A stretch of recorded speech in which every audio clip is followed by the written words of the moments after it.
வணக்கம். இன்றைக்கி நம்ம வந்து ஆல்ரெடி பார்த்தது தான் இந்த ஸ்பாட் ஹீலிங்கையும் வந்து ஹீலிங் பிரஸ்ட் வந்து யூஸ் பண்ண போகிறோம். ஸோ இது ரெண்டு தான் நம்ம பார்க்க போகிறோம். ஸோ ரெண்டு பற்றி கொஞ்சம் முன்னாடி கொடுத்துட்டு ஆல்ரெடி கிளாஸஸ் இப்போ எப்படி பண்ண போகிறோம். இந்த இமேஜஸ் பார்த்தீங்கன்னா ஆல்ரெடி எப்படி ஒரிஜினல் இமேஜ் எப்படி இருந்துச்சுன்னா ஸோ இதுதான் அந்த ஒரிஜினல் இமேஜ். ஸோ பார்த்தீங்கன்னா உங்களுக்கு தெரியும் ஒரிஜினல் இமேஜ் எப்படி இருக்குன்றது. ஸோ இந்த இமேஜ் எப்படி நம்ம வந்து ஸோ இது மாதிரி எப்படி இது அந்த பிம்பிள்ஸ்லாம் இல்லாமல் எப்படி பண்ணுறது அப்படின்னு தான் பண்ண போகிறோம். ஓகேவா?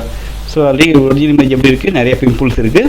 அந்த பிம்பிள்ஸ்லாம் எப்படி நம்ம ரிமூவ் பண்ணுறோம் ஸோ இதுதான் பார்க்க போகிறோம். ஆக்சுவலாக ஒரிஜினல் இமேஜ் வேணால் F12 ஒரு ஃபைல் ஓப்பன் பண்ணும்போது எப்படி இருந்துச்சோ அதே மாதிரி பண்ணால் F12 ப்ரெஸ் பண்ணுங்கள். மேலே ஃபங்க்ஷன் கீ இருக்குல்ல அது F12 ப்ரெஸ் பண்ணுங்கள்.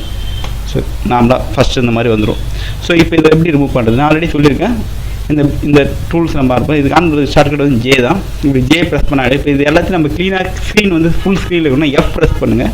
ஃபஸ்ட் டைம் F பண்ணுங்கள், அகைன் F பண்ணுங்கள், அகைன் இப்போ பிளாக் கலர் ஸ்க்ரீன் வந்துச்சு. ஓகே, F பண்ணிங்கன்னா பிளாக் கலர் ஸ்க்ரீன் வந்துடும். ஒரு 2 டைம் F பண்ணுங்கள் பாருங்கள், F பிளாக் கலர் ஸ்க்ரீன் வந்து. அதுக்கப்புறம் நீங்கள் என்ன யூஸ் பண்ணால் டேப் கீ யூஸ் பண்ணால் அந்த ஸ்க்ரீன் ஃபுல்லாக ஆஃப் ஆகிடும். இப்போ இந்த ரூரல் கூட வேணாம்னா Ctrl+R. இப்போ நமக்கு சிங்கிள் இமேஜ் மட்டும் இருக்குது, மற்ற எதுவும் தெரியல. இப்போ நீங்கள் டேப் ப்ரெஸ் பண்ணிங்கன்னா உங்கள் டூல்ஸ்லாம் திரும்ப வரும். டேப் ஆஃப் பண்ணிங்கன்னா டூல்ஸ் போயிடும். அதே இந்த ஸ்க்ரீன் ஃபுல் ஸ்க்ரீன் இருக்குல்ல தேவைன்னா F ப்ரெஸ் பண்ணுங்கள், ஆஃப் ஆகிடும். திரும்ப F பண்ணிங்கன்னா உங்களுக்கு வரும், மறுபடியும் F பண்ணுங்க பிளாக் வரும். ஓகேவா? ஸோ F ப்ரெஸ் பண்ணுவது. அதே ரூரல் வேணால் Ctrl+R அப்படின்னா ரூரல் அந்த ஸ்கேலுக்காக யூஸ் பண்ணுற ரூரல் வேணால் Ctrl+R. இப்போ டேப் ப்ரெஸ் பண்ண ஆன் பண்ணிக்கலாம். ஸோ இப்போ இப்படி தான் ஃபஸ்ட் ஆஃப் ஆல் நம்ம ஒர்க் பண்ண போகிறோம் அப்படின்னா ஃபஸ்ட்டு நீங்கள் FF கொடுத்துருங்க, அதுக்கப்புறம் டேப் பண்ணிவிடுங்க. ஸோ ஃபுல்லாக அங்கே அவுட் பண்ணுங்கள். இது மாதிரி ஜூம் பண்ணி நீங்கள் ஒர்க் அவுட் பண்ணலாம். அப்போ தான் உங்களுக்கு குவாலிட்டியாக இருக்கும். Ctrl+ வந்து ஜூம் பண்ணுறதுக்கு, Ctrl- ஜூம் இன். ஸோ இந்த ஃபோட்டோவில் இருக்க இந்த பிம்பிள்ஸை ரிமூவ் பண்ணோம்னா அதுக்கு வந்து நமக்கு ஸ்பாட் ஹீலிங் டூல் யூஸ் பண்ணலாம். அது ஜே அப்படி கொடுத்தா ஆனால் இங்கே பாருங்கள் ஜே இதுக்கான ஷார்ட்கட் வந்து ஜே. இங்கே ப்ரெஸ் பண்ணால் போதும் ஜே. இப்போ சப்போஸ் மூட் டூல் இருக்குன்னா வீன் இருக்குது, ஜே ப்ரெஸ் பண்ணுறேன். ஸோ அதிலே வந்து எந்த டூல்ஸ் ஷிஃப்ட் புஷ் மாற்றினா ஷிஃப்ட் புஷ் ஜே பண்ணுங்கள், ஆட்டோமேட்டிக்காக அந்த டூல்ஸ் வந்து மாறும். ஓகேவா? ஸோ ஃபஸ்ட் ஆஃப் ஆல் பார்த்தீங்கன்னா ஃபஸ்ட் டூல் ஜஸ்ட் அதை பிக் பண்ணுங்கள், ஆட்டோமேட்டிக்காக அங்கே இருக்குது. ஸோ ப்ரெஸ் பண்ணிட்டு பாருங்கள், நல்லா ப்ளஸ் பண்ணிவிட்டு ஸோ பெருசாக இங்கே தான் ஒர்க் பண்ணணும். சரி, நீங்கள் சின்னதாக வச்சு ஜூம் வச்சு ஒர்க் பண்ணிங்கன்னா உங்களுக்கு தெரியாது. அதுக்கு தகுந்த மாதிரி என்ன சைஸ் இருக்கோ அதுக்கு மாதிரி இந்த இதை ப்ரெஷ்ஷோ சைஸை மாற்றிங்க.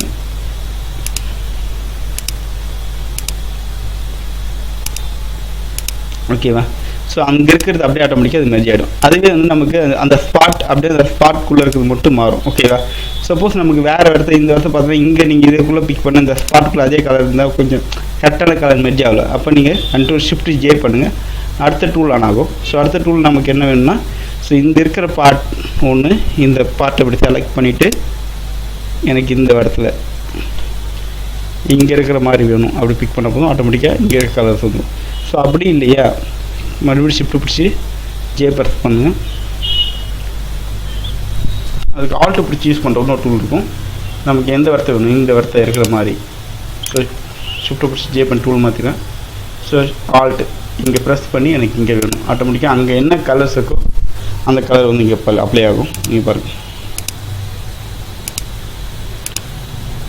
ஸோ எதுக்காக இப்படி பண்ணுறோம் அப்படின்னா ஸோ இந்த வார்த்தையே நம்ம மெர்ஜி பண்ணும்போது ஆட்டோமேட்டிக்காக கரெக்டாக வராது நமக்கு. ஓகேவா? கலர்ஸ் வந்து அந்த கலர்ஸ் வந்து அங்கே வந்து வேறு கலர் இருக்குது, அதனால் வந்து கரெக்டாக மெர்ஜி ஆகாது. ஸோ அதனால் நம்ம இந்த ப்ரெஷ் யூஸ் பண்ணுறோம். ஸோ எந்த டூல் யூஸ் பண்ணுறோம் பார்த்தீங்கன்னா செகண்ட் டூல். இந்த ஃபஸ்ட் டூல் வந்து உங்களுக்கு தெரியும். ஃபஸ்ட் டூல் எப்படின்னா எப்படி இருக்கும், ஜஸ்ட் நமக்கு இந்த இடத்த பிக் பண்ணால் போதும் அங்கே இருக்க கலரை யூஸ் பண்ணி ஆட்டோமேட்டிக்காக அது மெர்ஜ் ஆகிடும். அந்த இடத்துல அந்த டாட் ரிமூவ் ஆகிடும். சப்போஸ் நம்ம இந்த இடத்த அது மாதிரி பண்ணுறோன்னா ஒரு மாதிரி மாறதுக்கு அசிங்கமாக இருக்கும். பட் அந்த டைம் நம்ம என்ன பண்ணணும், செகண்ட் டூல். ஓகேவா? இந்த செகண்ட் டூல் எடுத்து ஸோ ஆல்ட்டு பிடிச்சி எனக்கு இங்கே இருக்கிற மாதிரி அப்படின்னு சொல்லிட்டு ஃபஸ்ட்டு ப்ரெஸ் பண்ணிட்டு ஆல்ட்டை ப்ரெஸ் பண்ணிட்டு ஸோ அதுக்கப்புறம் எங்கே வேணும்னா இந்த இடத்த ஸோ அங்கே இருக்கிற கலர்ஸ் வந்து இந்த இடத்த அப்ளை ஆகும்.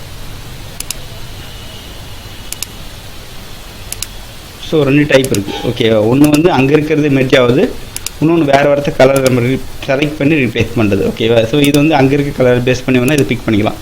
ஜஸ்ட் நீங்கள் சின்ன சின்ன புள்ளியாக இருக்கும்போது யூஸ் பண்ணலாம். பட் பெருசாக இருக்கும்போது நீங்கள் அதை யூஸ் பண்ணக்கூடாது. ஸோ அந்த இடத்த கலர் ஒரு மாதிரியாக இருக்கும். ஸோ இது மாதிரி நம்ம அந்த பிம்பிள்ஸ்லாம் ரிமூவ் பண்ணிக்கலாம்.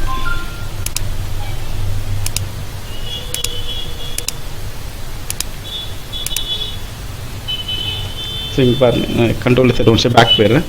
ஸோ இந்த இடத்த பண்ணும்போது கொஞ்சம் குட்டி எந்த சைஸ் இருக்கோ அந்த சைஸ் பண்ணணும். சப்போஸ் இந்த இடத்த பெரிய சின்னதாக பிம்பிள் இருக்குது, நம்ம பெருசாக வச்சு இந்த சைஸ் ப்ரெஷ்ஷோ சைஸை ப்ரெஸ் பண்ணிட்டோம், அதாவது ஸ்கொயர் பேக்கெட் இருக்குல்ல அதை ப்ரெஸ் பண்ணி ப்ரெஸ் ஆகிட்டோம். இப்படி ப்ரெஸ் பண்ணக்கூடாது. ஸோ அந்த இடத்த உங்களுக்கு தப்பாக இருக்கும், குவாலிட்டி எந்த கரெக்டாக வருது.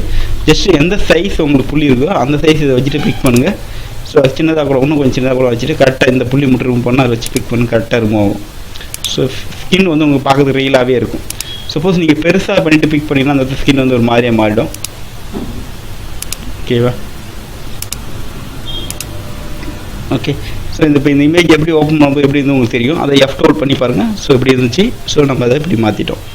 புரியுதா? அப்போ பிம்பிள்ஸ் எல்லாத்தையும் நம்ம ரிமூவ் பண்ண முடியும் அந்த ஸ்டாம்ப் டூல் யூஸ் பண்ணி. ஸோ அடுத்தது பார்த்தீங்கன்னா நமக்கு இந்த டூல்ஸ்லாம் உங்களுக்கு தெரியும். அதை நடத்திட்டேன்.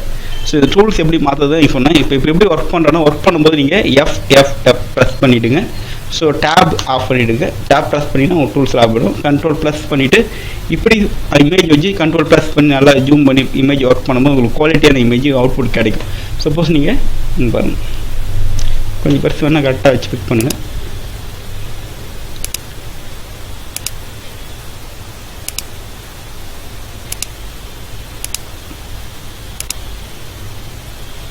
ஓகேவா? ரிமூவ் பண்ணிட்டோமா? சரி, ஓகே. ஸோ இது அடுத்த இமேஜ் அடுத்து நம்ம டூல்ஸ் பார்க்கணும். நான் மோஸ்ட்லி இன்றைக்கி இந்த டூல்ஸ் எல்லாமே கவர் பண்ணிக்கலாம். So first of all tools வந்து இது ஆல்ரெடி நான் சொல்லியிருக்கேன். ஜஸ்ட் இப்போ ஒரு ஐடியாக்காக கொடுத்தா வேறு ஒன்றும் இல்லை. ஸோ அடுத்து எரேசிங் டூல்லாம் தெரியும் உங்களுக்கு. ஓகே.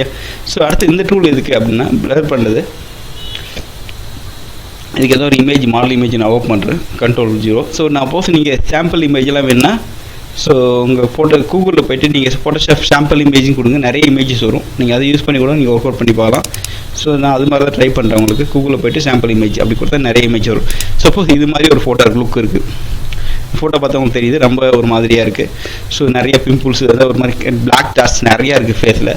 இதெல்லாம் எப்படி ரிமூவ் பண்ணுறது? இந்த பிளாக் டாட்ஸ்லாம்னா நீங்கள் இப்போ ஸ்டாம்ப் பண்ண முடியாது. கண்டிப்பாக ஸ்டாம்ப் பண்ணும்போது எல்லாத்தையும் ஒரே மாதிரி தானே இருக்குது. ஸோ அதே மாதிரி ஆகிடும். ஸோ அப்போ என்ன பண்ணணும் அப்படின்னா நமக்கு இந்த பிளர் பண்ணிக்கலாம். ஸோ இந்த டூல் யூஸ் பண்ணி ஸோ உங்களுக்கு எந்த சைஸ் ஒன்றும் ப்ரெஸ் பண்ணிங்க, எந்த சைஸ் ஒன்றும் சென்ட் பண்ணிங்க. அதை ப்ரெஸ் பண்ணுறது தெரியல அந்த ஓபிக்கு அப்புறம் இருக்கல ஸ்கொயர் ப்ராக்கெட் பண்ணுங்கள். ஸோ பெருசாக வரும். ஸோ எந்த சைஸ் இந்த இடத்துல எனக்கு அந்த பிளர்ஸ்லாம் ரிமூவ் பண்ணால் பாருங்கள் ரிமூவ் பண்ணிக்கலாம்.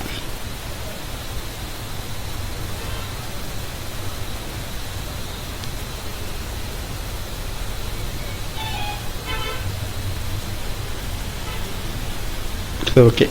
இப்போ நம்ம பார்த்தோன்னா ஒரு சைடில் வந்து அந்த பிளர்ஸ் ரிமூவ் பண்ணிட்டோம். அந்த பிளாக்ஸ்லாம் அதுக்கப்புறம் கலர்ஸ் அட்ஜஸ்ட் பண்ணிக்கலாம். அது ஒன்றும் பிரச்சனை இல்லை. ஸோ இப்போ பிம்பிள்ஸ் அப்போ ரிமூவ் பண்ணிவிட்டோம். அந்த இது பிளாக் மாஸ்க் வந்து ரிமூவ் பண்ணிவிட்டாங்க பாருங்கள். ஸோ ஒரு சைடில் வந்து அந்த மாஸ்க் இல்லாமல் இருக்குது, ஒரு சைடில் அந்த மாஸ்க் இருக்குது. ஸோ அடுத்தது நமக்கு இது ஷார்ப்னஸ் அப்படின்னா இப்போ பார்த்தீங்கன்னா இந்த வந்து உங்களுக்கு இன்கேஸ் நீங்கள் பிளர் வந்து ஓவராக பண்ணிட்டீங்க, பிளர் ஆப்ஷன் யூஸ் பண்ணி சப்போஸ் நான் வந்து இந்த ஐ வந்து பிளர் பண்ணிட்டேன். ஓகேவா? ஸோ இப்போ இந்த இதில் இந்த கண்ணில் வந்து நல்லா ஷார்ப்னஸ் இருக்குது, இந்த கண்ணில் வந்து நல்லா ஷார்ப்னஸ் இல்லை. அதே இந்த லிஃப்ட் பாருங்கள் கீழே, அந்த லிஃப்ட்டில் பார்த்தீங்கன்னா உங்களுக்கு ஷார்ப்னஸ் தெரியும் உங்களுக்கு. நீங்கள் பாருங்கள் அதான் ஷார்ப்னஸ் சொல்லுவோம். ஸோ இப்போ நீங்கள் பிளர் இன்க்ரீஸ் பண்ணிட்டீங்க. பிளர் மீன்ஸ் அங்கே இருக்க டாட்ஸ் வந்து உங்களுக்கு நிறைய இன்க்ரீஸ் பண்ணிவிடும். ஸோ இப்போ பண்ணிட்டீங்க அப்படின்னா அந்த குவாலிட்டி பார்த்தீங்கன்னா அது ரியல் குவாலிட்டி இல்லை, இது ஒரு மாதிரியாக இருக்குது. பார்த்தா ரியல் ஆஃப் இருக்க மாதிரி இருக்குது. ஸோ இது வந்து நமக்கு டல்லாக இருக்க மாதிரி இருக்குது. ஸோ அதை நம்ம இன்க்ரீஸ் பண்ணணும். அது மாதிரி நமக்கு ஒரு ஷார்ப் இன்க்ரீஸ் பண்ணால் ஷார்ப்னு பிக் பண்ணிவிட்டு ஸோ இங்கே பாருங்கள்